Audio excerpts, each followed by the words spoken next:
صباح الفل يا حبايب قلبي، عاملين ايه؟ وحشني كتير جدا. انا عملت الفيديو ده مخصوص عشان خاطر اقول تجربتي اللي حصلت في المستشفى، وهي تجربة حديثة جدا. مش هنقول مثلا قبل الحرب بتاعت اوكرانيا وروسيا والاوضاع اتغيرت والكلام ده، لا. انا هقول تجربتي بصراحة جدا، وايه اللي حصل معايا في المستشفى. ثانيا، ادعوا لنا بالشفاء لان البتاعة دي بصراحة خنيقة. ما بعرفش انام منها، ما بعرف يعني. عارف انت اللي هو تحس ان انت في سجن كده او حاجة مسكتك من رقبتك والدنيا معاك باظت خالص، فادعوا لنا بالشفاء.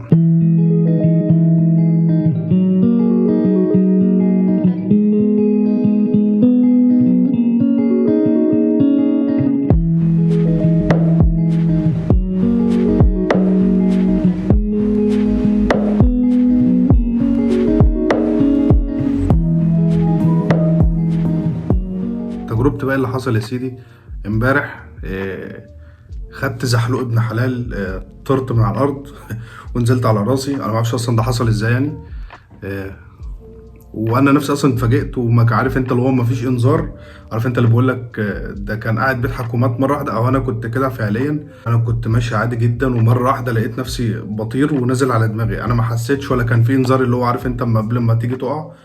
يعني قبل ما انت تيجي تقع، ممكن مثلا تلاقي نفسك بتعمل يمين بتعمل شمال. لا، انا ما فيش اي حاجه. أنا مره واحده لقيت ان انا نازل على دماغي وخلاص على الارض. ف راسي وجعتني جامد وكنت مصدع ونمت على طول. يعني انا ما اعرفش، جات لي حاله نوم كده ان انا نمت. قمت لا انا مش قادر، انا لازم اروح المستشفى. رحت قعدت ساعه بالظبط، ساعة ولا ساعة وعشر دقايق قاعد في المستشفى. يعني دخلت الاستقبال، الممرضة اللي بتبقى قاعدة في الاستقبال قالت لي ايه اللي حصل. قلت لها حصل واحد اتنين تلاتة. قعدت على كرسي في الاستقبال، قياس ضغط، شافوا اللي هو بتاع الكورونا، تحليل الكورونا ولا لا، عشان ما ينفعش هنا تخش اي مكان زي المستشفيات من غير ما يعملوا لك تحليل الكورونا جوه، اللي هو التحليل السريع ده. والضغط بقى والنبض وشوية اللوازم دي، وبيكشفوا عليك كده نظرة سريعة يشوفوا لو في حاجة. وبعد كده بتقعد في صالة الانتظار لحد ما يجي دورك. وطبعا بيلبسوك اسورة زي دي. الاسورة ديت بتبقى فيها زي باركود، ومكتوب فيها كمان الاسم ولقب العيلة. لان هنا مثلا لو انت اسمك احمد عبد العال عبد الرحيم محمد، فهنا اسمك محمد احمد، يعني هيجيبوا جدك الاخير ده وبعد كده اسمك، وبقى تاريخ ميلادك ومولود فين. عارف انت شويه البيانات الاساسيه بتاعتك اللي بياخدوها من البطاقه بتاعتك. بسوق الاسوره، وعلى حسب حاله الخطوره بيبقى اللون. طبعا المستشفى دي ما يعني، في مستشفيات بتديك بتلبسك واحده اخضر او احمر او بتاع، لكن دي مديها لك ابيض.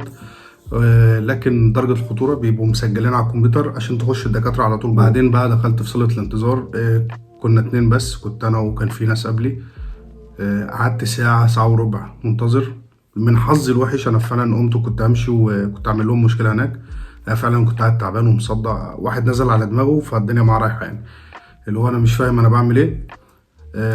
فكلمناهم وكده، فقالوا لي إن دي في فترة تغيير الشفتات بتاع الدكاترة. يعني الدكاترة بتسلم للدكاترة اللي لسه جايين، اللي هو فترة تغيير الشفتات دي. فكان من أسوأ الحظوظ إن أنا قعدت ساعة وربع متدغدغ.